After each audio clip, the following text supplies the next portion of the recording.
person. It was so good to see each and every one of you, in person, and to be in a community with one another. So again, it's so good to see you. We have a really good seminar planned for you today. We hope you enjoyed that. Also, I just kind of want to go back and talk a little bit about the evaluation that we received from the Kentucky Leads. Summit. So we received a very, very great reviews in regards to the summit. So the team and I, we have looked at that evaluation, and we will take that feedback into our next summit activity, which will be next year. So we're so happy that you all enjoyed it, and most importantly, we're happy that it was meaningful for you. So again, welcome. Good to see you again. So I know that we are approaching, I think cohort one will soon be leaving us. So I think that has been announced. So that's also sad. We have some great things planned for cohort one as they leave, and also to welcome our new cohort three. I believe that will be joining us within a month or so. So now I will turn it over to Dr. Abel, I believe, to give a few updates in regards to Kentucky Leads. So again, welcome, and it's good to see you again this month. Indeed. Thanks, Thomas. Welcome, everyone. And just continue with a few updates before we introduce our speakers here. As Thomas was saying, with cohort one, they will be graduating soon, and so we'll be sending more information shortly about what graduation will look like. So stay posted for that. And then the other thing, just giving everybody a heads up, cohort one I'm speaking to is that in November, you'll be attending the CEC conference with us in Louisville, and you'll be presenting your capstone project. So just keep that in mind, because that'll be here before we know it, because school is getting ready to start literally in a few weeks as well. And as Thomas mentioned, cohort 3 will be joining us fairly soon. They're in the enrollment process, getting into their IHEs, their university programs. So stay tuned with that. And with cohort 1, I'm going to post in the chat box some information that I'd like you, if you would, please to just post in the chat box sometime before the session's out today. And really what we want to do is we're just trying to see where the cohort 1 scholars are at, year 1 scholars are at, as far as their university programs. And basically, and I'll put this in chat, but like your name, the university that you're at, have you graduated yet? Have you graduated now? If not, when do you plan on graduating? When are you thinking that's going to occur? So I'll put that here in just a few minutes in the chat box. So those are the quick updates here. I'm going to roll into the introductions for this week's seminar series. Effective collaboration and family engagement. We've got two great speakers here for you, and we really appreciate them joining us. Cherry Boyles and Rhonda Logston. And Cherry comes to us from the National Center for Family Literacy, and that's based in Louisville. And she is the Kentucky director for the center. And then she brings a great background. She's served as chief academic officer in Washington County and been assistant director of curriculum over at KDE in years past, as well as a district literacy coach, and started out as a teacher, obviously. And she brings a huge amount of experience, both working with families in that literacy process. And then Rhonda is another great speaker, Rhonda Logston. She's the director over at Kentucky SPIN. And Kentucky SPIN it's really important that you all know about Kentucky SPIN. And there are our state parent center, parent support center. Kentucky SPIN, Kentucky Special Parent Involvement Network. And they're based out of Louisville. And they partner with state and local agencies and school districts. And they assist typically parents or individuals with disabilities and help them really understand their rights and ways to improve access to services. So Rhonda does a great job over Kentucky SPIN, and she'll be also sharing information about what their center does and ways that you can access it, etc. So with that, I'm going to turn it back over to Becca. Good morning. I'm going to finish admitting a couple people. I tried to prepare for today's meeting by putting all of the links that you'll need in our SharePoint site.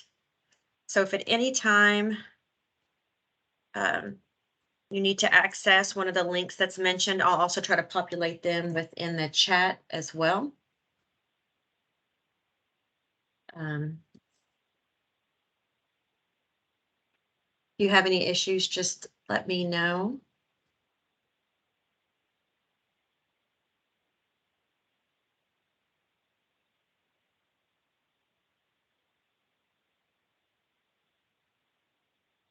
With that, we're going to begin our presentation. Cherry and Rhonda, would you like to share your screen and navigate through the slides? If at any time you would like me to help out with that, let me know. Sure. Yeah, I'll be glad to do that. So I'll go ahead and start sharing my screen from the PowerPoint. And it's wonderful to be with you all here today. Can you see the PowerPoint? I see Becca nodding her head. That's perfect. Yes. Okay, good. Looks Yes. great. All right, so we will go ahead and start. So Mike's already introduced us. My name's Cherry Boyles, and Rhonda Logsdon is with me today, and we have collaborated on this session together. So you'll see we share kind of off and on throughout the session. I do work for NCFL. It back in the late 80s, early 90s, it was the National Center for Family Literacy, and now it's the National Center for Families Learning.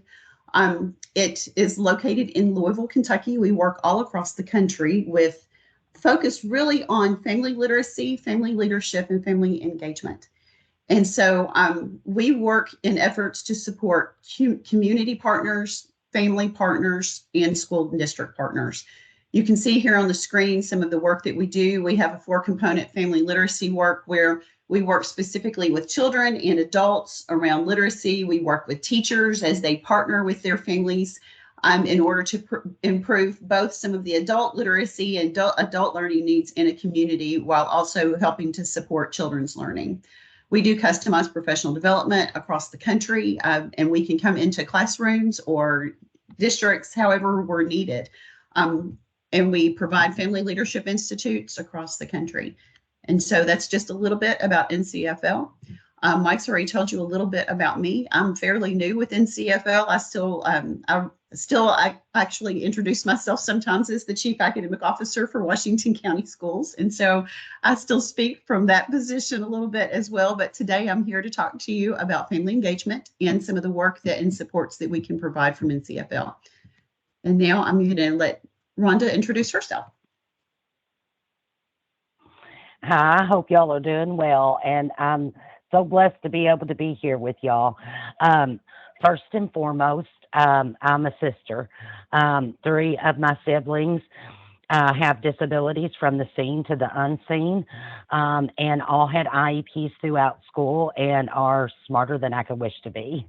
And I also am the proud foster adoptive mom to the greatest gift of my life.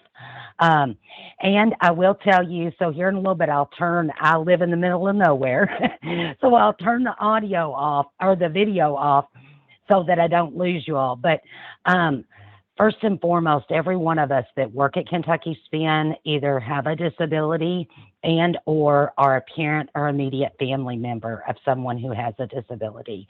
So we are truly offering peer support. We are a statewide organization. We've been around since 1988. I have been with Kentucky SPIN since it began in some form or fashion. I started when I was much younger, and volunteering and on sibling panels. But our mission is to link families and individuals to the resources, and not only families and individuals, but educators, to professionals. Our role is to help, not to do for, and really embracing, we want everybody to be valued, respected, and providing access to knowledge and how we can partner together. We are very big on partnership. And so, you know, that's one of the things that I love about this program is, from a family's perspective, a program like this that you all are in is a dream come true, right? And it really supporting one another and having these resources available. So we are here to help everybody who's involved, because that's what's going to help our children to do the very best that they can in life.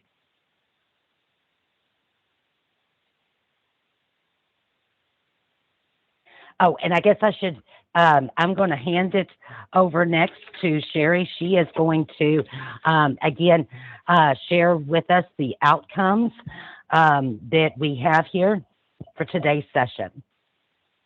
Okay, so you should be able to see the outcomes on the screen. We have 4 basic outcomes for today. One is simply to define family engagement. You're going to see, and if you had an opportunity to read the article, to think about the difference between involvement and engagement, you'll see that there are specific components when we really want to raise the bar and actually engage our families. And so we'll talk about that definition and give you an opportunity to kind of develop a working definition for yourself. We will discuss the shifting to an asset-based mindset. Rhonda and I shared with the LEADS team that you partner with that we anticipate everybody on this call probably has an asset-based mindset. But what that part of today's session will really help you to think about is how do you have these conversations with other educators that might not? And so shifting from that deficit to an asset base is very important, and we'll give you some practice and some time to think about it. So the third outcome for today is to consider resources that support family engagement practices. Rhonda and I will both share with you a variety of resources from our organizations, but also from the Kentucky Collaborative that includes other partners in addition to us. And then finally, you'll have an opportunity through those resources perhaps to identify some strategies to incorporate in your own family engagement practices in your classrooms and in your school programs. I should also say, if at any time you have questions, I do hope that you will just kind of pop in and ask questions. I've asked, I'm working off a single screen. I've asked different, Becca and Rhonda and Mike and people just to kind of let us know, but you're welcome just to pop in and ask a question at any time, because I'm not necessarily going to be able to see you raise your hand. All right, so this takes us straight into this definition. And as we think about the article that you read, or if you've had a chance to skim it, and that graphic organizer, if you had a chance to really think about what is the difference between involvement and engagement. As we think about involvement and we think about what that means in a relationship, there really isn't as strong of a commitment when you're just involved as when you're engaged. When you think about engagement, it really is more of a two-way partnership focused on something. And in the terms of family engagement, it's a partnership. It's two-way partnership for certain, but it often also involves community members, and it's really focused on student learning. And so we want to be certain that we always keep that student learning at the forefront when we talk about family engagement. It's not just about these events that you might have, an open house one night. That's a step in your process, but that in itself is not family engagement. And so today we really want to think deeply about what it takes to really engage our families throughout our schools. I'm going to be quiet now and give you just a few minutes to read through this definition. And as you read through it, I'm going to ask you we're going to do a strategy called Last Word. So what I'm going to ask you to do is in the chat bar, please put in either single words or phrases from this definition that for you really stand out as something that helps to underscore what it means to have family engagement. You might think about what are the terms here that remind you of the article that you read? What are the terms here that really help you think about this is why engagement is deeper than involvement? So I'll be quiet for a few minutes and give you a chance to look through the definition and put some terms in the chat.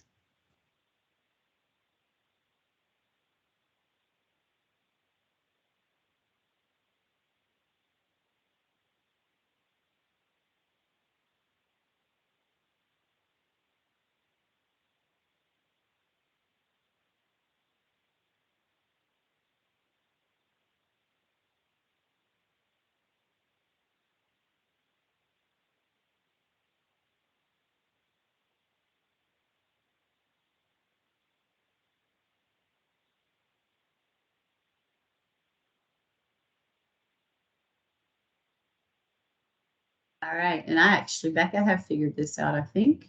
Hopefully you can still see the definition on the screen. So I'm seeing people share inclusive and reciprocal partnerships, active, reciprocal. Reciprocal is coming up quite a bit, and that's really important because it's a key term here for engagement. It's equitable. And you're going to see that we're going to talk about equitable practices today as we work through this. It's an equitable partnership.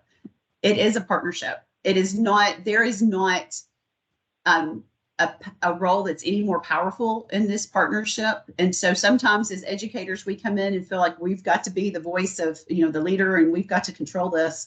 And that's not what family engagement is about. And so it is reciprocal. There is a shared partnership. We often talk about co-design and co-creating when we discuss family engagement, because there's a shared responsibility. It's very collaborative. It is from birth to college. And so that leads to some important conversations, especially at the community level.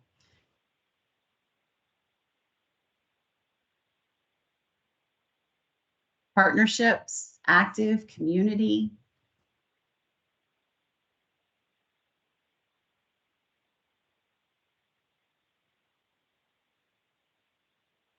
So as you look again at the definition, you'll see that at the bottom it says the Kentucky Collaborative for Families and Schools 2021. And so the definition itself is fairly new in publication, but that collaborative worked for several years to really confirm this definition. This Kentucky Collaborative, the Kentucky Family School Partnership, is a group of organizations based here in Kentucky. Pritchard kind of organizes this team, and we all work to put families kind of right at the forefront of education. We all have that purpose, and we all work to help connect families and schools and families and educators so that they can have very productive, equitable conversations about meeting the needs of children in the classrooms, and therefore helping both the school and the community really to improve. This partnership is in place to support districts across the state. We have a goal of helping schools become family-friendly schools, and you might have heard a little bit about that. We're going to talk more about that in today's session. There's a process that schools have been invited to use to be designated as family-friendly schools, and the Kentucky Department of Education has actually adopted this process as their measure of family engagement in the state of Kentucky. And so it's an important group of resources and processes that you'll want to know about, that you'll be able to share back with your school system. All right, so I'm going to move on to the next slide. So now we're going to look at, before we get really deep into the details of family engagement, Rhonda is going to talk to us really about the impacts and the benefits, specifically through this lens of special education. Well, and when we look at this, and you'll see that you are going to see several that are the same across the board. And I think, the stronger, and we're going to look a little more in detail with the relationship in a moment, but the impacts for our children, first and foremost, when they feel valued, you're going to see consistency from home to school. That's going to benefit, and you see that at school, their families will be more consistent. Schools, our students will be more consistent. When we feel valued and we have a trust and confidence across the board, it is going to help everyone.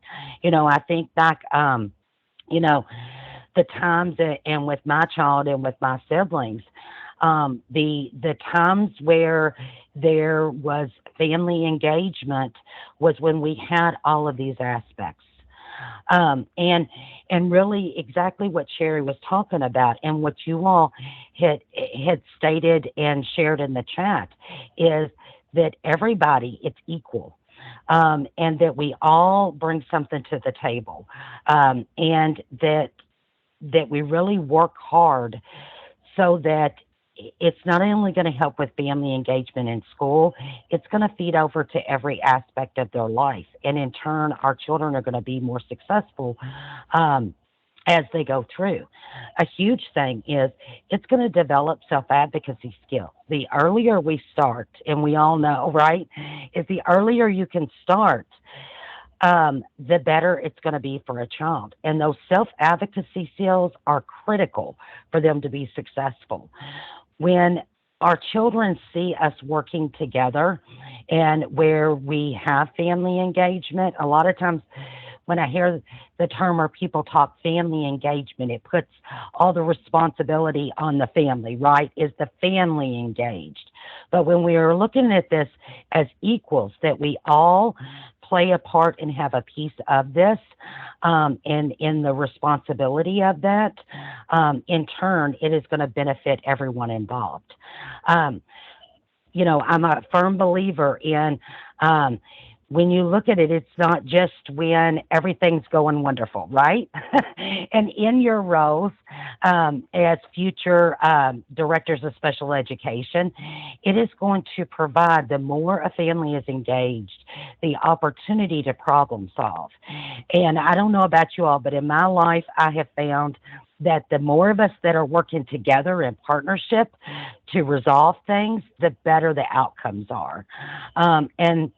And for everyone involved, it's going to help increase a family's knowledge about the academics and also too the IEP and the process. They're going to have more confidence in helping their child, and the children will have more confidence.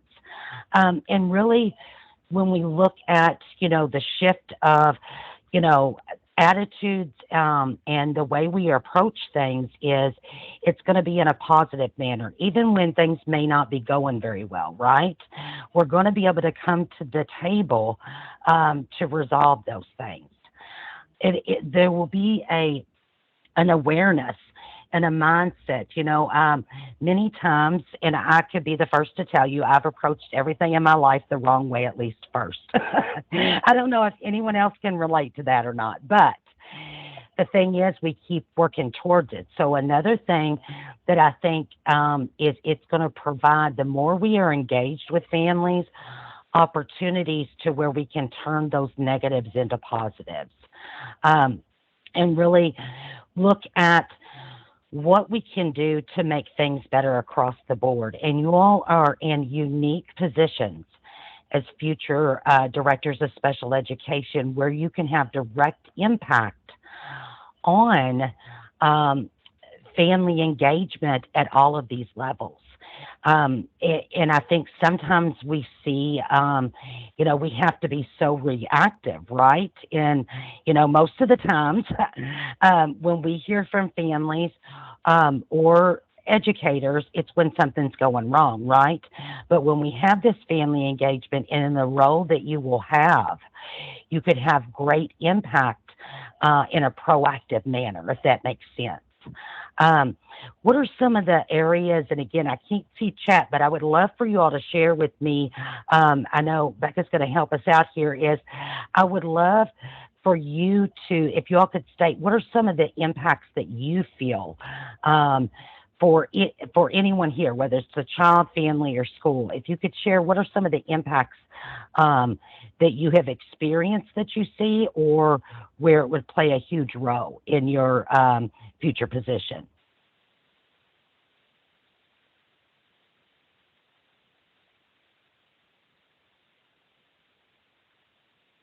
Alan has shared a comment. He states that he is in support of family engagement, but he's frustrated at times when families don't want to be engaged, when they don't want to come to an ARC meeting, even after they have been offered or they have participated in home visits, phone calls, letters, etc. So that communication doesn't seem to be reciprocated. Well, and I'm so glad that you brought that up, because that's one of the things too, and shared, that we're going to address here in just a little bit.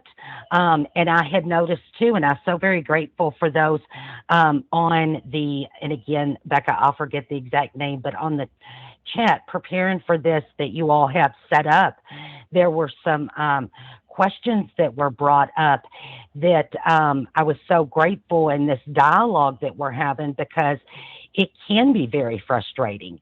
And so we'll talk about a few things that might help in that aspect as well.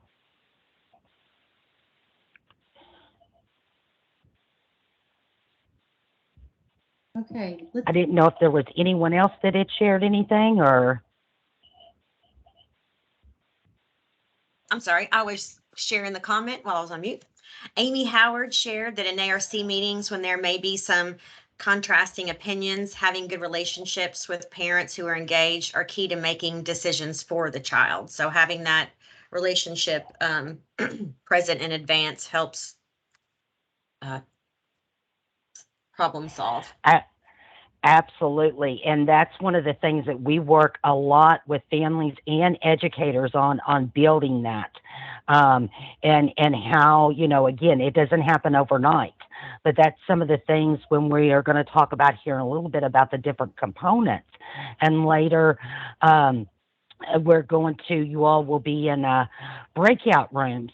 And those are going to be some of the things that I think are going to be very critical in addressing just the comment that was shared before that was, how do you get them involved, right? When you're trying over and over. So really how we look at proactively, because not just with education, but with everything in life. Especially these last few years, we've had to be so reactive to everything that it's been very difficult to be proactive, right? Because a lot of us, let's just be honest, we've been in survival mode for quite a few years. So looking at those opportunities and building that family engagement, even with everything that has gone on, that has played a huge role in the opposite, that didn't really help us very much build that family engagement. So Sherry's going to share a little bit here about the dual capacity building framework. So we've already really identified some challenges, and some of your earlier comments and questions with some of those questions that we'd asked you to think about before this session, there were some challenges identified there. And actually, we approach this with the knowledge that there are challenges. And so this dual capacity building framework for family school partnerships was created. This is the research-based tool that across the country, organizations throughout the country that really focus on improving family engagement practices, this is their framework. And you can see if you're interested in doing deeper research into this area, Karen Mapp has, and that's MAP with 2 P's, MAPP, you might see her name at the bottom of the screen. That dualcapacity.org is a website you can go to that she has some video clips, and she talks through this very eloquently and with both the concept and the mindset of a researcher, but also the mindset of a practitioner, which is very helpful. Ultimately, you can see on the far right-hand side, our goal is effective partnerships that support student and school improvement. And so we know that it takes all partners to really support our students. And so we want to think about how do we bring those partners together? And just like it was shared, I think maybe Alan stated that, this challenge about, well, how do we, sometimes we can't even get parents to come. The family members don't show up. And so we know, as you can see on the far left-hand side of this screen, you can see that there's a gap between educators and families. And that gap really is there intentionally to represent the fact that we have a challenge. We haven't necessarily come together yet as partners. And there are processes that we all need to work on from multiple perspectives. And you can see there in the challenge column, the challenge that educators have.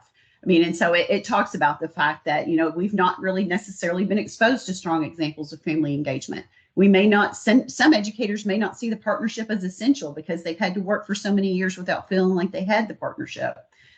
They may have developed deficit mindsets, which we're going to talk about in a little bit. Under the family section, you see similar challenges. So families may not have been exposed to strong examples of family engagement. They've not seen it. They've not felt it from previous school systems or previous classroom teachers. They've had negative past experiences with schools and educators. We all still work with family members that they didn't like school, and school hasn't changed for them. They still really don't like it.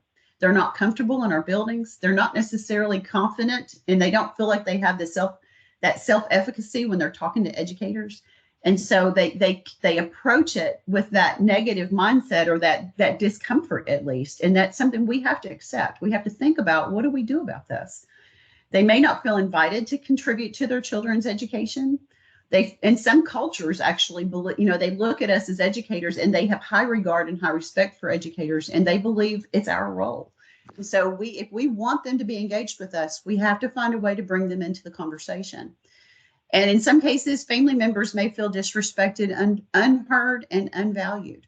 And so I don't know if you've had conversations with family members like that, but there are times when, I've had, as a teacher, I had parents who talked to me about the fact that, they had shared recommendations previously with teachers, but that they weren't implemented. And so when that happens, they feel like, well, you're not listening to me. Why should I continue to talk? And so we've got to find ways to bring this, to address the challenge, right? Bring the two groups together. And the rest of this chart actually walks us through that process. With kind of the time for today, I told Becca we could talk about this slide all day long, because it really does step us through in a very systemic way through this framework. And I promise I won't do that to you, but I do want to introduce you to the components of the framework. And then maybe, there may be another time that we can talk about this together, or certainly you could go out to the Dual Capacity website and get more information. But as you see across the framework, we begin to bridge this gap. And the ways that we do that are through our essential conditions and through our policy and program goals. And then through that, we begin to build these capacities. So we have essential conditions that are both processing conditions and organizational conditions. So you have to think about how to fix this in both of those ways. So we have to build mutual trust. We have to link to learning. Every conversation needs to put the students' learning in the forefront. We need to approach it with an asset-based mindset. We have to be culturally responsive, collaborative, and interactive. And those terms have come up multiple times already today. So you've got the right mindset for certain. Organizational conditions, though, also have to exist. And so this is where, in the role of a director of special education, this is a powerful piece for you, because this has to be systemic. We have to look across our school system to think about, how do we embrace leadership across our organization, and how do we help all of our leaders embrace the importance of family engagement? When we're committed to it, we can really make a change. We integrate it. We don't want educators and teachers in our classrooms to see family engagement as this extra thing they have to do. It's the way we do our work. It's how we work more effectively and more efficiently. And then it's sustained. We can't just start it in one classroom. We have to scale it across, and we have to sustain it over time. Policy and program goals we often talk about as the 4 C's, because that's how the map was created: capabilities, connections, cognition, and confidence. And so you can see these are areas that we want to build and enhance, both with our educators and with our families. I've worked with a school district in Western Kentucky, and they're actually looking at their budget through the lens of the 4 C's. And they talk about, when we spend money, we talk about which of the 4 C's does that money really support. And so that's how they're starting to look at their CSIP and their CDEP, is through that lens. But these shifts and these focus areas really do help us then to get to this capacity level where our families really begin to engage with us. They become co-creators in our work. They become co-creators in leading to student learning. They're supporters. They'll defend us. They'll encourage us, but they'll also monitor us, which we need them to do. There are times we really do need parents we need them to question us. Hopefully they do it in a respectful, productive way. But if they feel like we're stepping in a direction that's really not supporting students, then we need people to talk to us about it. And when we have engaged families, they do that. They also become our advocates. And truly engaged families over time will become models of family engagement. They'll serve as models for other families that move into the district or into the system. So the dual capacity framework sets up these areas that we really want to think about, how do we address as we become more engaged as a system.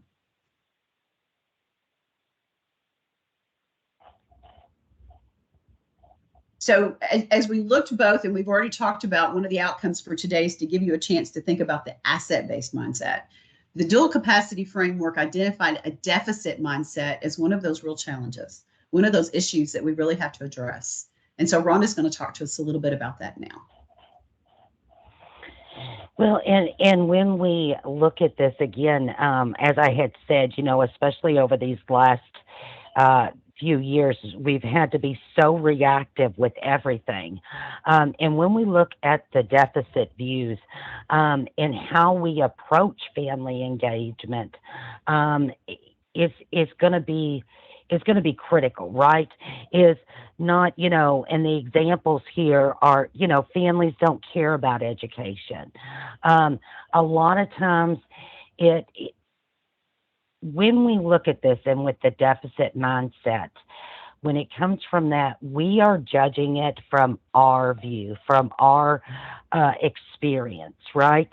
So many times on the surface, it may look like that to others, but it may not be exactly what it is at all. So if we switch this from a deficit to a positive, just like working with our students and in their IEP, it is just as critical to know their strengths as it is the areas that they need some assistance in, right? Because our children are no different than us, right? We use our strengths to help us with the areas that we struggle. Looking at it sort of a mindset, families are not engaged because they don't participate in conferences and or come to school activities. That when you approach it in that manner, you're setting the stage for what is to come.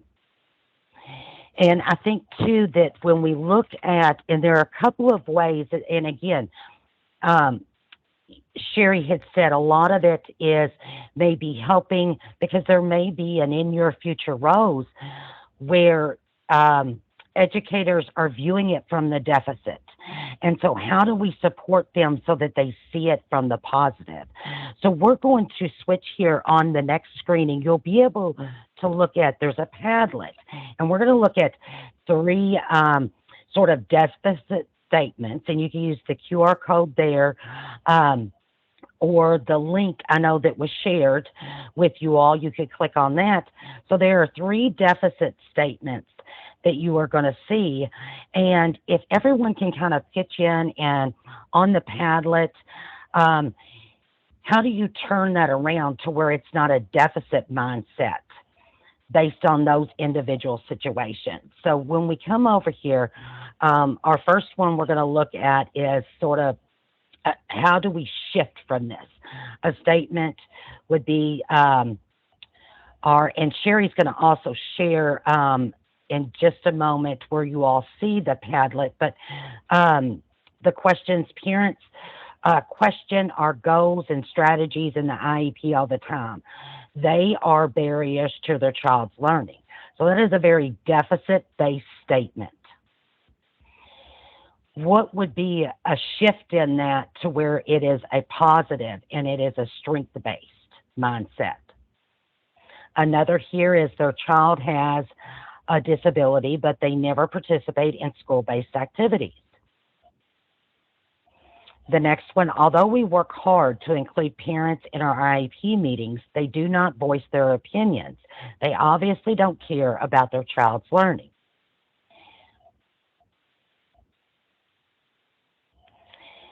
So if you all could start, how do we switch that there? And you should have access. Oh, here's a great, so switching on the first one, the parents are inquisitive and have a desire to understand plan development and implementation. I love that.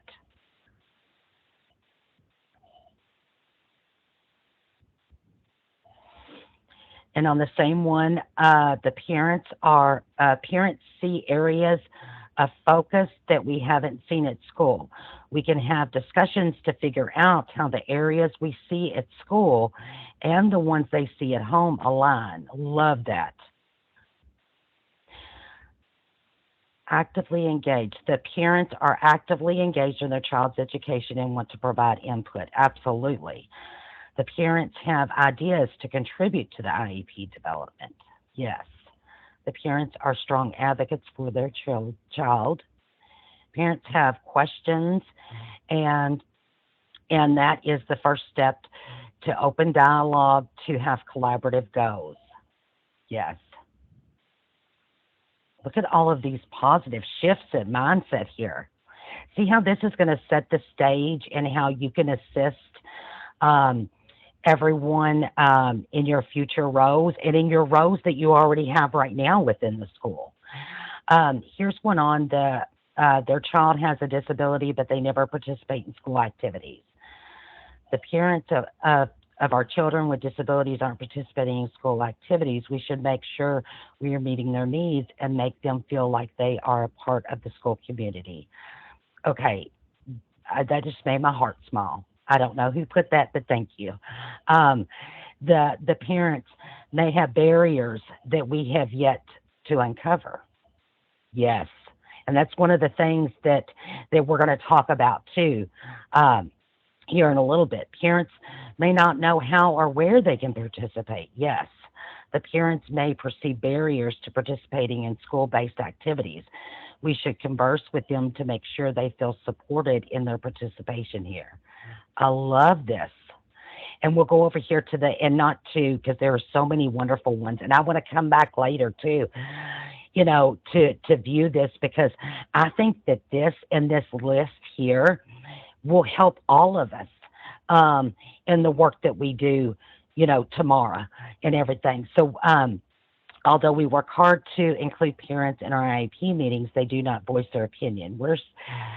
Parents would like more information on how to interpret the IEP in order to provide input. That's very critical. We need to reach out to the parents about their hopes, dreams, and concerns for their child's learning. Another one made my heart smile, y'all. I'd say y'all are about the best group ever to be future doses. Are we asking parents to provide input in a way that is accessible and comfortable to them? Yes. So with this, and when we look at all of this, I see where I can take this and help in building that partnership with families, and see how you all easily came up with such wonderful things. These are things that you're going to see every day where you can have impact on family engagement in your work with families, directly or in groups, in your work with educators. Anywhere, a lot of times we think we have to go and get all of the knowledge and everything if it's in a training we go in. But I have found the lasting things that help us the most is when we drop those seeds along the way, if that makes sense, to where in every interaction we look at how we can change minds and shift to the positive, even in the hardest situations that we may be dealing with, right? Is how can we do that, and how can we build that partnership stronger? And you have great opportunity on a daily basis to do that. So yes, overall, the way we set the stage and how things operate and from the district down, it is, but how you build that up in that positive and moving from the deficit is those little steps that you take each day in your interactions. And a focus here on families' assets. Again, I can't stress enough that, and we work with families on pointing out the good. I don't care how bad the situation may feel. You've got to acknowledge that there's something positive in everything, right? And looking at how we build on those strengths. Because again, it's going to be no different than our children, working with families, working with our fellow educators. So focus on their assets, and then build upon that. So the best way to go in is not, well, I see that you're looking at this as a deficit, not that you would, that you're concentrating on the deficit. But when you drop those seeds of the positive, you're going to start growing the best field ever, and everything and it's going to impact our children in ways that we could never imagine. So we're going to go on here to the next, and Sherry is going to help us with moving more towards the equitable engagement. Thanks, Rhonda. So as you begin to focus and think more in terms of the funds of knowledge that your families are bringing to these conversations and to these decisions that we have to make, we do become more asset-based in our mindsets. We've stopped really considering the life, the experiences of their lives as negative things that would impact or negatively impact education. And we begin to really think about how do the experiences of their lives really bring knowledge and strength to the child. What really wraps around the child, and in what areas can we build on that so that the student becomes even a more effective learner. As we do that process and we really think about the needs of the families, we also begin to think more equitably about our families. And so I've got a couple of questions here on the screen, and I'd like for you to think about these, and you're welcome to drop some thoughts into the chat. I'm going to talk through the 5 components and or the 5 areas here and give you a chance to think about this. So the idea is that sometimes as we begin family engagement, we begin it with a one-size-fits-all approach. And we all know from our experiences in education, that's really never the place we want to stop, right? That might be our starting point, but it's never where we want to end. We've got to have that goal in mind of equitable engagement. And so the 5 categories here on the screen are 5 areas that have been determined to be great ways of beginning to think about equity. One is language. You know the language that your children speak. You know the home language. We often at NCFL, we refer to that as the heart language. When you speak to yourself in your head, from your heart to your head, what language do you speak in? We want our families to have the opportunity to use that language when they interact with us. So what strategies as a school can we implement for language justice when we work with these families? What methods of communication do we use? Are we sending everything out digitally? If so, do all of our families have access to it?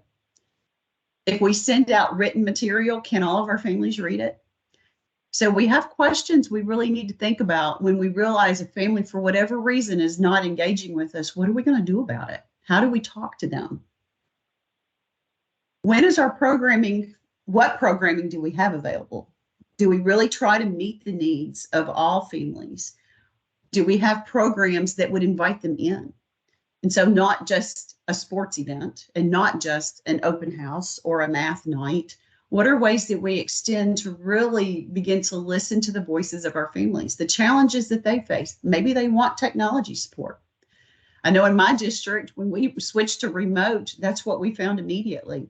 When we started offering opportunities for families to come in and work with us on technology, they wanted to know what this Zoom thing really was and how do they support their children. But you have to be willing to modify your programming. You have to think about the needs in the moment.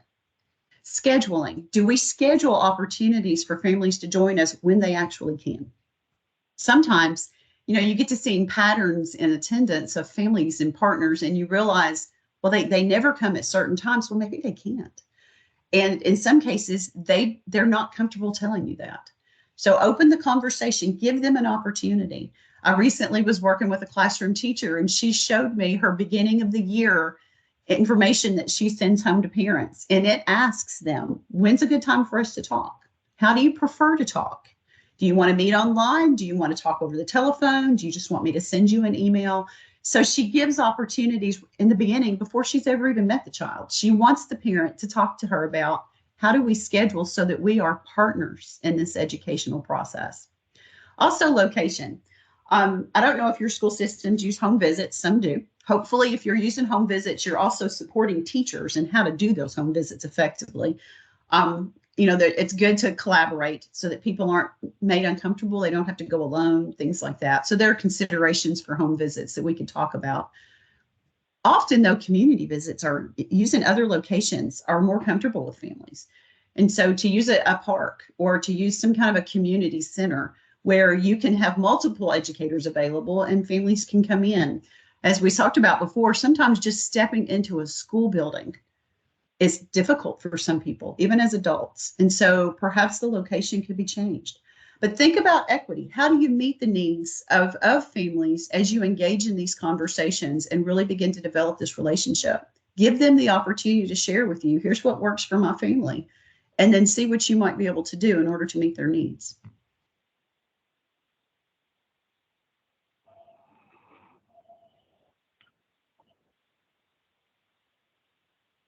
And with this, we're going to be looking at the family engagement objectives, building relationships, communication, shared responsibility, advocacy, community partnership. These are key components for family engagement.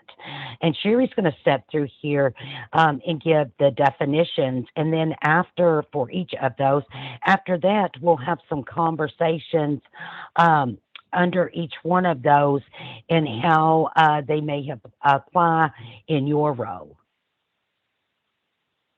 All right, so these categories, these components of family engagement have been identified to be the 5 critical components, the 5 focus areas that the Kentucky Collaborative for Families and Schools is using to really determine and support schools in this family-friendly partnership work.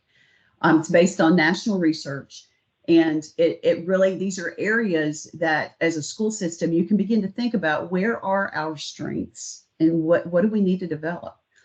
The first one is relationship building. And often this truly is the first one. This is where people step into this process.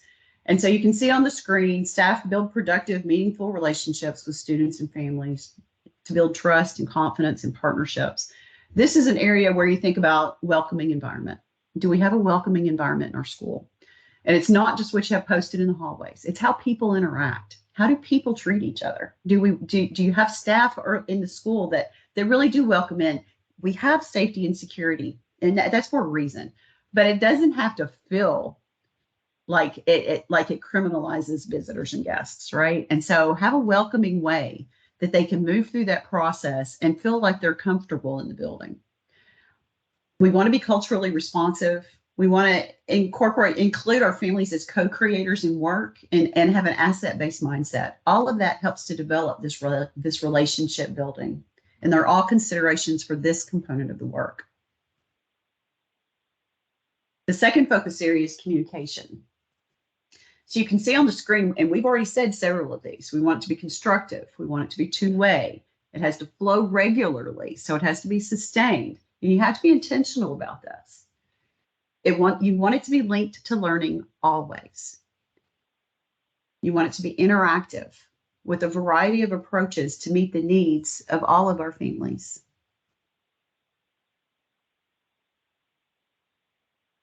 Shared responsibility. So you can see on the screen that staff ensures families have multiple learning opportunities to understand how their students learning and participate in decision making. So how are the students learning? What are we doing in the classroom? To what degree are the students learning? How do you share the responsibility of learning success with your families? Again, it has to be linked to learning. You want it to be collaborative. And this is where you really find yourself wanting to honor the family funds of knowledge. What do they bring to the table? What can they bring to your classroom? You might have students who their families speak a different heart language at home. Well, that means there's a new culture you can introduce your entire class to, or you can introduce your teachers to. And so how do we broaden this to really extend our community to be a welcoming community for all? Advocacy. This is an area that I know if you're thinking about being a director of special education, you're definitely thinking about this one. And so as the staff identifies and supports at least one family member or another adult in the school for each student who can take personal responsibility for understanding and speaking about that student's learning and on behalf of that student. As we work with these students, what's developmentally appropriate over time is the student becomes an advocate for their own learning. And so we want to be certain that we're implementing strategies and structures that enable that to happen. Advocacy really relies on equity. We have to find equitable ways of working with each student and their families. And it really relies on using the student and family voice. They have to have a voice to be advocates. And so if we're looking to increase our areas of advocacy, and if this is our area for growth, then how do we increase the emphasis on family voice? And then the fifth area is community partnerships. We're not just in this alone. Sometimes as a school, we feel like we're an island. We should not be, right? We've got a community that wants to see us be successful because our students are their future employees. So they want to see us do well. Invite them to the table. So how do our communities support our families?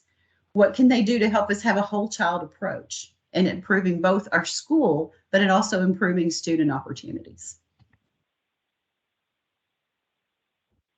Now, Rhonda's going to help us think about this specifically as a director of special education. Well, and as we look at, again, the proactive relationship building, I think that, again, as I had stated earlier, many times we have to be so reactive. Most of the times where I've seen a lot of families don't know that there's a director of special education until we're working with them on working through the process to resolve a disagreement, right? And we work very hard with families to let them know. So I think there's a lot of opportunity to proactively build a relationship. So first, that families know that there is a director of special education for the district, but not only know it, but be able to feel comfortable and have a relationship, right? Because I see many times also with schools and with other educators, typically, you know, when the director of special education has to get involved, it's as if they're doing something wrong or it's critical. Or I see that maybe that I'm to throw out the example of in an IEP meeting, the other educators that are sitting at the table may not feel comfortable in bringing things up, right? Or that they are afraid that they're going to say something wrong, right? So really taking the opportunity to build that relationship with the families and the schools is going to help a great deal. So if they can see you at not just school events or back to school, there's a lot of opportunity to build that.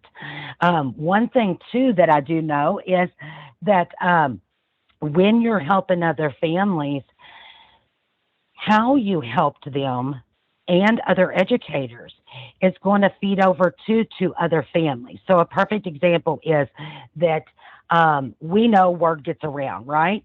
Whether you are a family or if you are an educator and within the school.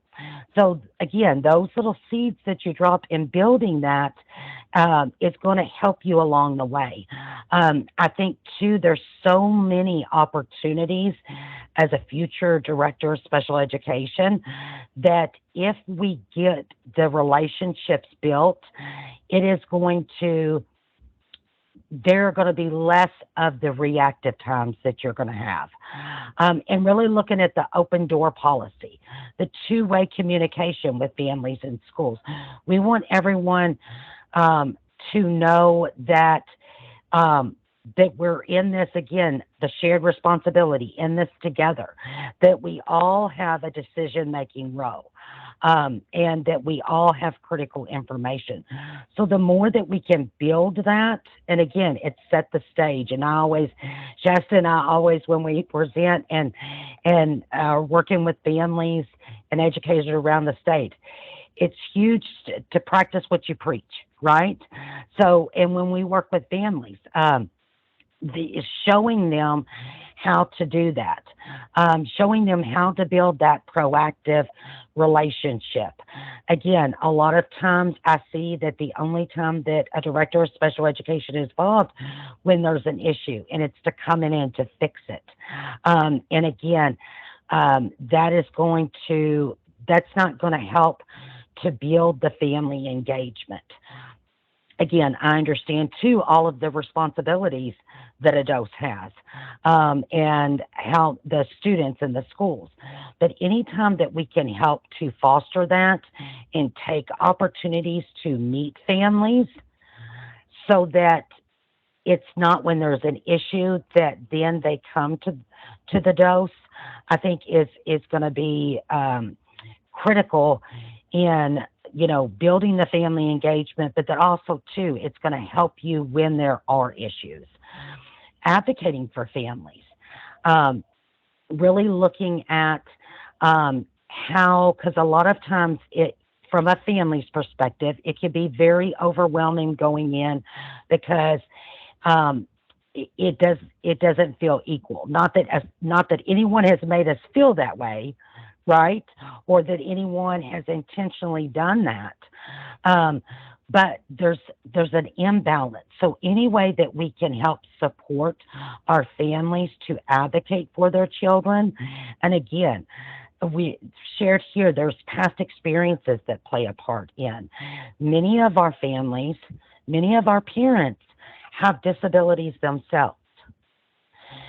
So not only the experiences that they had in school, but there may be barriers that they have, and they need that assistance to advocate for their child. Building the community partnership is key. A lot of times I see, and exactly what Sherry was talking about here, is that we have the opportunities to build that. A lot of times I don't see, especially related for children with disabilities, that there is a lot of community involvement related to that, if that's making sense here, because everything seems to be very disjointed, not purposefully, but any way that we can, because you may have many times that families are not involved that have a child with a disability in events that you have at school. Those are even more so evident when you have community partnerships. And not just in, a lot of times yes. Rhonda? Yes. Hi, it's Becca. I'm just playing timekeeper. We're scheduled for a break soon. Okay.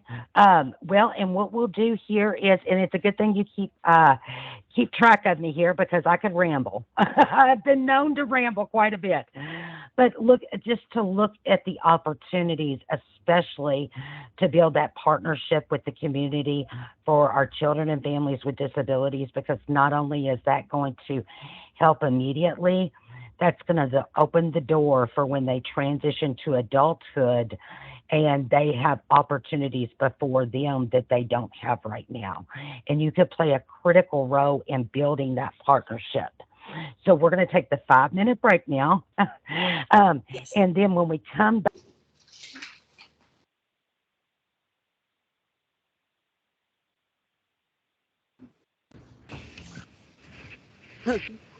Well, okay. Yep, we're back. Okay.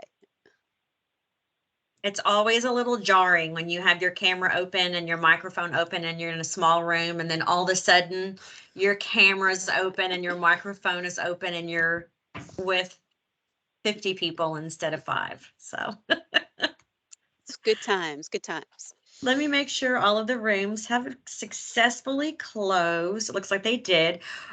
We have, I'm gonna be timekeeper again. We have 15 minutes for each, 15 minutes total for each group to share out. So the first group, relationship building, and I could tell from what Lindsay shared, it wasn't easy for everyone to tell what their what their component was for the small group. And if I get to your group and you couldn't tell which component to focus on, you can just share your thoughts and your conversations that you had based on the content that you've been introduced to so far. So the first group was relationship building, and that's Alan, Tasha, Krista, Middleton, Shannon, Josh, and then guest. So if someone would like to share out from that group. I don't mind to do that for us if that's okay. So what a couple of things I took notes on. I'm sorry, I don't remember who said that they had just been to an institute over this whole thing.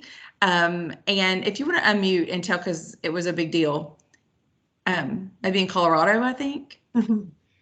Is that? Yes, yes. So I recently, they had a FAM conference in Harvard at the Graduate School of Education, and Karen Mapp led it. And so she presented this framework that was presented by the people earlier. And so it was just all about how that framework was created. And they had lots of different speakers come and talk about different aspects of family engagement. And one of the big takeaways, similar to what we've been talking about, in that difference between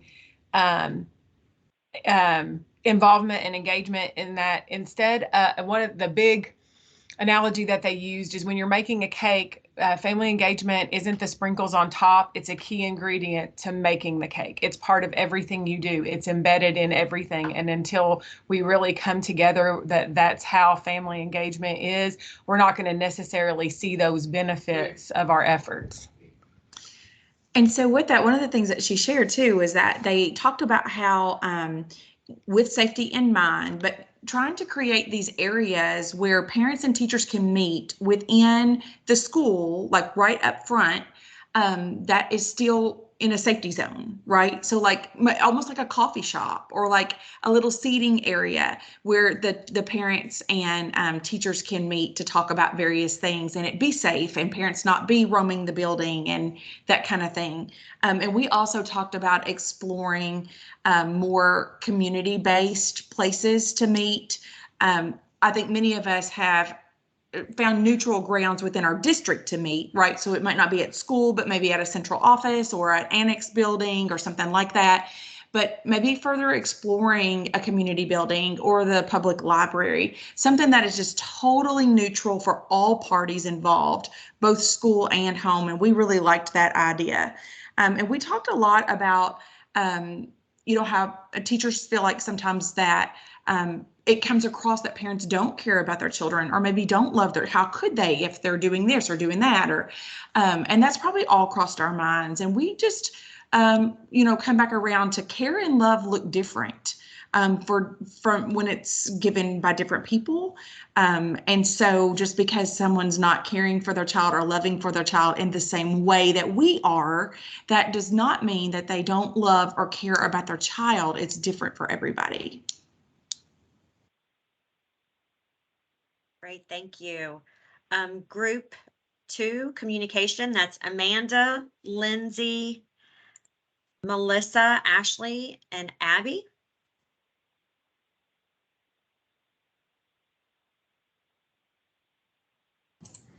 So we were one of the groups that wasn't really sure what which group we were. And I think a couple of us went back to the main room. I think they never made their way back. So I hope they're not still out there in Teams, like cyberspace somewhere. But just, from experience working in a small district with a wonderful director of special education, I have such a great dose. When we talk about communication with families, and we are, part of it is because we're small, but families know him. He makes himself readily available. But a big piece of his communication in our district ARC chair's communication, is creating events that are specifically for special education families, that allow like a smaller group to come together. It's a little less intimidating. He has a Halloween event, for example, and a Christmas event every year where he actually brings in live reindeer geared towards any student and family in special education, but it's highly attended by our moderate severe population families. And so that communication piece, I know that kind of goes into other things, relationship building, because there's so much bleed over between these two, but creating those opportunities to meet and talk with families like that in a really safe space where they can also meet each other and develop some partnerships and friendships within the special education community in our school district, I think really shows that he's working hard to meet their needs, but also to take care of those families. And so I feel like that's such an engaging thing that he does. And they refer to him by his first name. He knows every student by their first name. He knows most of their parents by their first name. So it's just that it has such a, like, it's a very intimate feeling with those families. And it's, they're like, I just talked to Lance. So I just feel like that shows how casual in a positive way it is, and that they have that open communication with him. He's easily accessible. And I think that's very important too. There's not 10 layers of people to get to him, whereas I know that's kind of necessary in huge districts. But so just speaking from personal experience, and I'm sure somebody else in our group can share, and we apologize for not knowing exactly which one we were doing. Oh, no, you're fine. Yeah, and I apologize to my group. I couldn't get back into our breakout room when I went out to ask, so I'm sorry. The third group? Now I would just add. Oh, I'm sorry. Go ahead. Go ahead, Oh, please. I was just going to add, like, on one of the things on that rubric about the communication is, as they moved up, like, through the levels of two-way communication, I was guilty as a teacher and a principal at, like, wanting to bombard parents with information, which isn't always bad. You want to get them out and give them lots of reminders and use that. But being intentional about making time to just listen first to them and give them an opportunity to speak or share without me always just putting more and more information at them, because that's overwhelming for parents.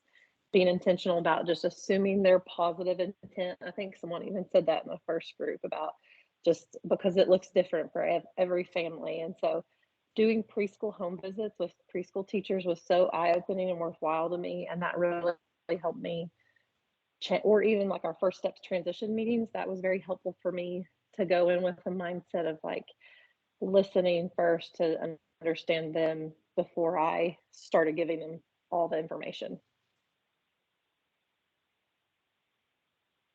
Thank you. The third component, shared responsibility. Catherine Cooper, Andrea Stacy, Amy Howard, Allison Nelson. Would one of you like to share?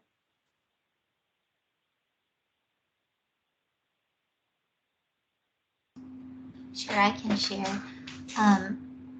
So I think we were in the same boat where we kind of went through and talked about all of the topics. So I'm trying to remember what we specifically said about shared responsibilities. We did talk a lot about just, building relationships with parents and students, and that sometimes, even as teachers, if we have students that are difficult in our class, it can feel hard to make connections with them and with their parents, but that we really need to figure out a way to do that, because if we're having difficulties at home or at school, they're probably having difficulties at home, and we can really work together to try to help come up with solutions for the students that are going to be positive for everybody involved. So I think that kind of, and the rest of my group can chime in if they'd like, but I think that kind of was our last thought that resonated through, was how do we make sure that we're making good connections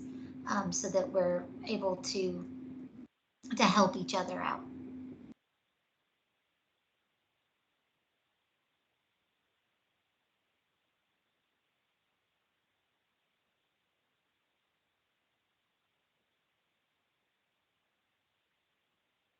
Okay, the fourth component is advocacy. I'm sure that all groups probably discussed this component, advocacy. That's how we see ourselves first, most likely the majority of people here. Misty, Holly, Krista, Daniel, and Andrea Craig, would one or two of you like to share the main points from your conversation? Sure. It took us a second to figure out that we were the advocacy group, but we figured it out. And then we just took some time to look through the rubric and look at the different levels and reflect, where we're at on those levels in our districts. And our conversation kind of turned into what advocacy may look like in a smaller district versus a larger district. And we just have to really know our districts and know our resources and know our families. Which we know that, but I think this discussion really highlighted that fact. Because in a larger district, parents may not even realize all of the resources that are available to them. And that's part of that voice. Like the parents need the voice to even know what to ask for and know how to speak up. And then we also talked about, helping parents find accurate resources to help them advocate and make informed decisions, because there's a lot of misinformation out there. And we want to make sure that our families have just a well of resources they can go to that will help them bring in evidence-based practices and strategies that they can talk about and they can share and they can advocate for their students. Did I miss anything, Group 4?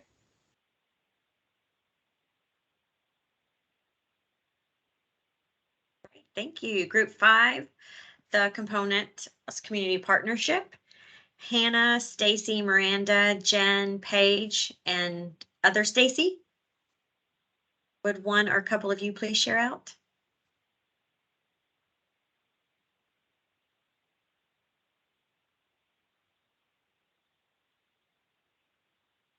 I guess I'll share out for our group. We did not know which family engagement component we were doing. But anyway, we did talk about relationship building and kind of like that community type partnership. We kind of made those in, but mostly like our roles as doses. And we did make the comparison of, an urban district versus a rural district, and how the relationship and the word's escaping me right now, but the relationship between the dose and the family and the teachers as well that are running those ARC meetings.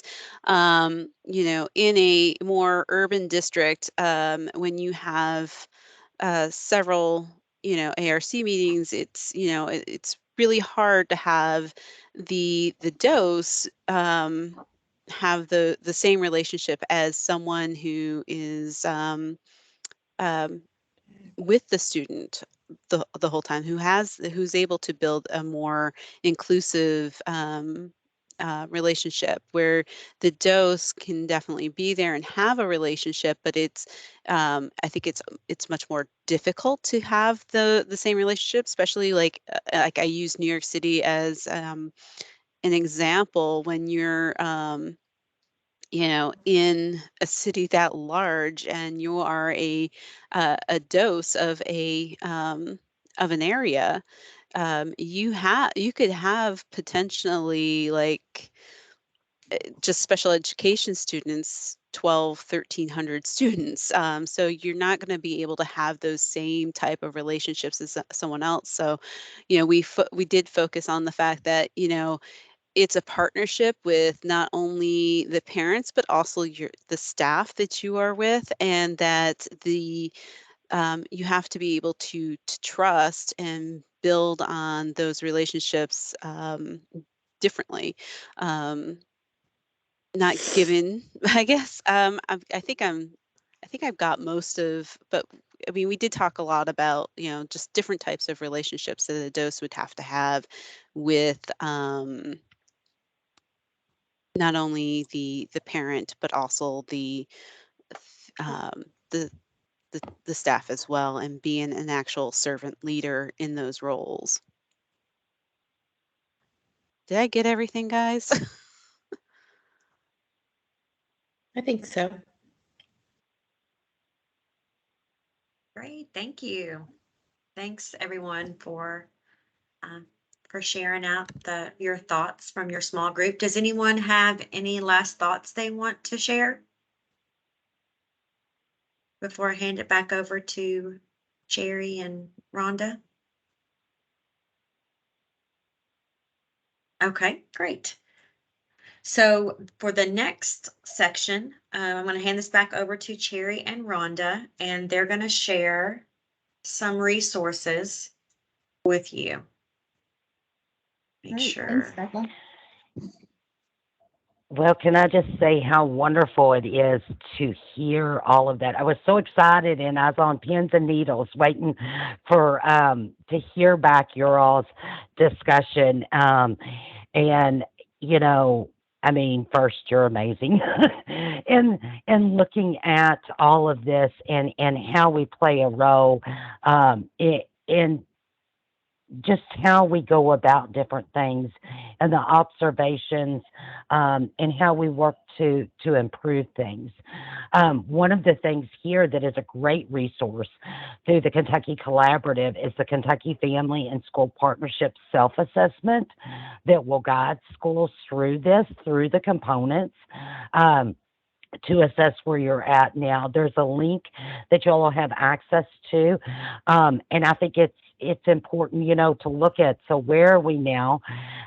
So we can help to get to where we would love to be. And again, there are so many, I think when you do the assessments, there's going to be so much opportunity to see the areas that not only that you need to that maybe work on, but that you're thriving in. And sometimes I think that self reflection too helps, because you get to look at how far you've come as well already before. So, and when we look at here on the next screen, I want everyone to, I just wanted to share a little bit about another resource here is us. Is we are here to help you with our role as the Parent Training and Information Center. And again, we are funded out of the through the federal government through the Individuals with Disabilities Education Act. We are the Parent Training and Information Center for the state of Kentucky. And we have been since Kentucky first received one back in 1988. And what that is that we assist families, but also educators too. We have just as many professionals that attend our trainings as others. One of the things, especially throughout COVID, there are resources, the guidance you can access related to COVID, but we also have a lot, our video webinar library and info sheets. We're working on a lot of, not for youth, but then also for families and professionals, a lot of infographics with short videos. So we are a resource to you. And we can help a lot when you look at all of the components. We can help you with all of those. One of the things as well to keep in mind, one of the most underutilized things that I see, and again, I have worked with so many families, and I wouldn't even try to count the number of IEPs that I've seen and assisted families and educators with. Do you know, I've never seen one that actually has parent training and counseling as a related service. And that would be so huge in assisting the family engagement and helping families, because it is so underutilized. One of the important things to keep in mind too is when you have that as parent training as a related service, that doesn't mean you have to do everything. We are here to help with that. It could be sharing information on videos or resources we have, other agencies. So it doesn't mean that you have to provide all those things. But I would just encourage that, because it is so underutilized, it could help so many. Not only help that individual family, but it's going to help you all as well in the process and for the child. So again, I just wanted to kind of share that because, the fact that I've never seen it on an actual IEP in Kentucky, I think, especially when we're looking at with everything that has gone on with COVID and everything too. There's such an opportunity there to really help our families and help build that family engagement. Sherry is going to share some other resources that are available. And again, please let us know. We can, I do just want to tell you this, we can come do trainings and work in partnership. We can help families one-on-one. So know that not just sharing like, resources that we may have. We are there and can help families through the process as well, through each of those components, for them to strengthen the communication as well and advocate for their child. So, Sherry, I'll hand it over to you to share the wonderful resources as well. Okay, great, thanks. So I'm sharing obviously off the internet right now, just the websites. And rather than going back to the slides and moving back and forth because we're running out of time, I'm going to go ahead and just click into some websites with you. And I love this website. It's very interactive and it provides so many resources. You've had the opportunity, and it sounds like many of your groups went and looked at the assessment as you were thinking about your component of family engagement, which was a great way to think through the indicators of that. After you've looked through those components and you've looked at that self-assessment, the Kentucky Collaborative for Families in Schools has now created this digital playbook around family engagement. And so when you find areas that you want to target for growth, or you're just looking for a new strategy, this is truly the place you want to go. And so when you go to this site, there's an introduction. You can see that it's interactive right away. There's Dr. Karen Mapp, and I'm really excited about the participant or the scholar that was able to go to Colorado to hear her. I had some teammates that were actually there also. It was a wonderful opportunity. And so beyond that, you can see that we have the components: relationship building, communications, shared responsibility, community partnerships, policies. Advocacy is built in there. And so each of these components is here to help you think about, well, let's say our team decides we want to work in communications. This is an area that we really think we need to improve. So here within this component of communications, you have all of these activities. It tells you the audience that's targeted or directed at for the activity itself. It gives you resources and tools. There are templates. You can get survey resources. And so there's so much available in the playbook that I wanted to be sure that you had a chance to see it, because it will provide you ideas, and we will continue to develop the playbook. And so there'll be new strategies and activities added over time.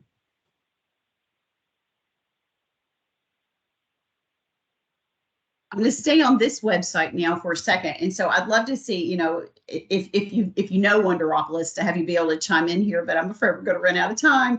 And so Wonderopolis is a free resource from the National Center for Families Learning. We actually publish this resource daily. And so every day of the week, if you have families and students who are interested in receiving these informational articles every day, then all they have to do is come online and put in an email address where they would like the article to arrive, and it comes to your inbox every day. And so there is a Wonder of the Day published every day. At this point, I think our bank includes somewhere around 3,000 wonders. And the wonders themselves are based on questions that children have asked us. And so there's a way to submit a question. You can also search Wonderopolis. You can see right here, you can search it. You can put in your topic and it'll pop up whatever wonders we already have there. And if we haven't addressed your question already, then you can submit what you're wondering. One of the really interesting tools on this Wonderopolis site is our immersive reader. This is today's Wonder of the Day, which dessert takes the cake. We have an immersive reader tool. And I mean, there are so many possibilities here when you're working with children and their families. I just wanted to introduce the fact that you can you can do vocabulary work. There are engaging questions that are already incorporated. You can easily change the language of the document itself. And once you've changed the language, then it will actually read it to you. And so I'm trying to click through quickly right now, but let's see. There we go. And so you can actually hear this article read in different languages. And as you do that, there are multiple areas then of language justice that you can address with your families. And we also know that we've got families who are using this tool. We've got adults in families who are trying to learn English, and they're using this tool in the reverse, right? They're pulling up the articles written in Spanish, and they already know the Spanish. And so they're studying it in English and hearing the English words pronounced so that they can practice their language, they can practice that new language for themselves. In addition to Wonderopolis, we have, I'm going to try to switch out now. Let's just see if I can do this. In addition to Wonderopolis, the National Center for Families Learning offers a number of resources. We have the opportunity to come into your schools. We can work with your central offices. We can work with any kind of family engagement teams that you might already have in place. And so, again, like Rhonda said, we're a resource for you. And so it's an opportunity for you to see that you're not on your own here. You don't have to feel like your team or your school has to figure out and have all the answers, because we're able to guide you through this and we're able to help you think through this as a partner. But Wonderopolis is one of those free online resources. We do have some instructional supports if you've got a teacher that wants to use it in the classroom. So let's move on to kind of a closing out here. We do have some key points from today. And hopefully, as you think back to our objectives, you see kind of how we've aligned and targeted each of these. But across the key points, it's critical to remember this really is about relationships. And it really is. I love that the team that talked about communication really put at the forefront listening, because it is about listening. You've got to listen from your head and your heart to really connect to these families and think about the needs of their children and the needs of the family, because all families want what's best for their kids. They all have hopes and dreams. And so to actually ask a family, what are your hopes and dreams for this child? And think about, how do we work together as partners to make that happen? There could be hopes and dreams for the future, but there could be hopes and dreams for this school year. And so you just have to open up that opportunity and begin to engage in that way, where you're really connecting on a personal level and not just a professional level and not just an organizational level. So Rhonda, did you want to come back to the outcomes? Yeah, really looking at, defining the family engagement and defining it for DOS and the critical role that you play in supporting everyone regardless of their role. I think there's such opportunity, and when we look at it in the approach, and obviously from what you all had shared, you are taking it from an asset-based mindset, but how we support others, I think, is really critical in your role, so that they are able to look at it from an asset-based mindset and really consider the resources that will support not only you, other educators, but the families, so that they are able to be engaged in looking at the components and how they play a huge role in the success of our children, and identifying the strategies for incorporating family engagement in the practices and every day, and the little steps that you take that overall is going to increase your family engagement. Again, it doesn't happen overnight, but and I go back to this, I analyze everything, the seed. So how many opportunities can we take and do we see to where we can plant that seed? Because you're not going to see it right away, but it is going to make an impact. And I'm so grateful to each of you. And I can't think of anything better than to have you all working for the best for our children. So I'm going to hand it back over here. But I'm so grateful that I was able to be with you all today, and know that I'll hand it back to Sherry, is that we are able to help you in any way. Just please know that. So we are in the process of handing this whole session back to Becca for just the last few minutes of your time together today. And I guess, Becca, we can just open this up quickly to see if anybody has questions. I'll stop sharing my screen. Well, actually, I'm going to click through quickly. We will get to questions. I wanted to show you that you will have an opportunity to work through this video clip. This parent is excellent, and you'll get to hear a little bit about family engagement from her perspective. And then this is contact information for Rhonda and for myself. And so I wanted to be sure you had this easily available and know that it's here in the PowerPoint for you. As I said, I will stop sharing my screen now. Well, no, Sherry, you can, well, it's fine. What do you want me to do? I'll go back to it. Yeah, go back to your contact information. I want to make sure that the Absolutely. scholars have your contact information. And I'm also going to request if you guys, if Cherry, you and Rhonda would be okay sharing that PowerPoint with the scholars in the SharePoint site. Yes, it's fine with me.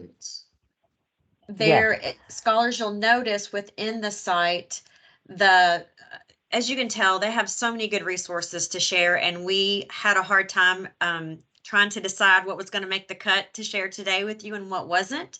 So from our Kentucky Lead site, you'll find that parent piece, that YouTube video. It's that Cherry. We could have probably spent an entire hour on that today, but when you have extra time, please go back and watch that, and you can respond in our Reflect and Respond discussion board.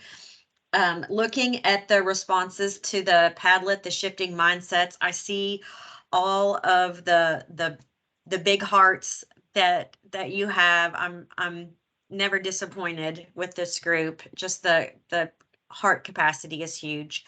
So to close us out today, a couple housekeeping things I'm going to put in the link right now. There is the link to the survey. Please fill that out sooner rather than later. I'm also going to share a link that we are collecting mailing addresses so we can mail you some swag soon. If you would like to receive some Kentucky Leads goodies, please go to that site and include your home mailing address. The SharePoint site has the other resources. And then I wanted to remind you to reflect and respond in our discussion board. Other than that, I'm going to hand it back over to Thomas to say goodbye and close us out. All Oh, right. sorry. I'm sorry, Dr. Mike. Abel.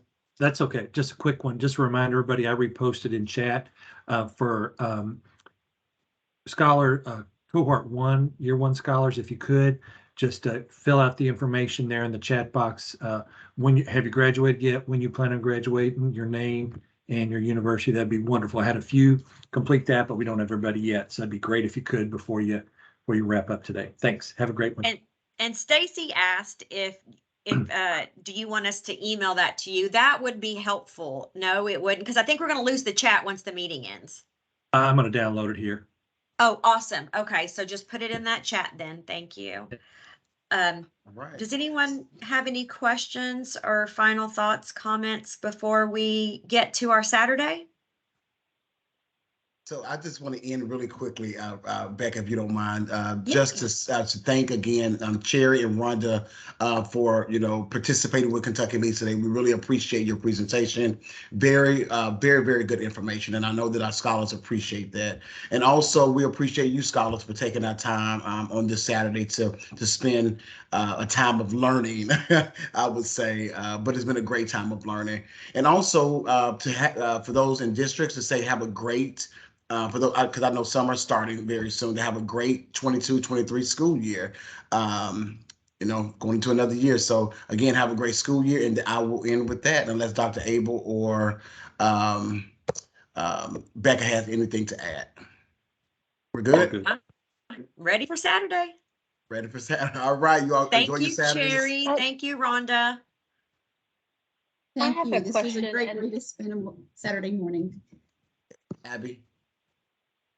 Yeah, I'm sorry, and you may want to address this later, but I still feel like I need some clarity on the capstone project. I know we had met with our university advisor one time, but I know in talking to some of the other cohort 1 participants, I still have a lot of questions around that.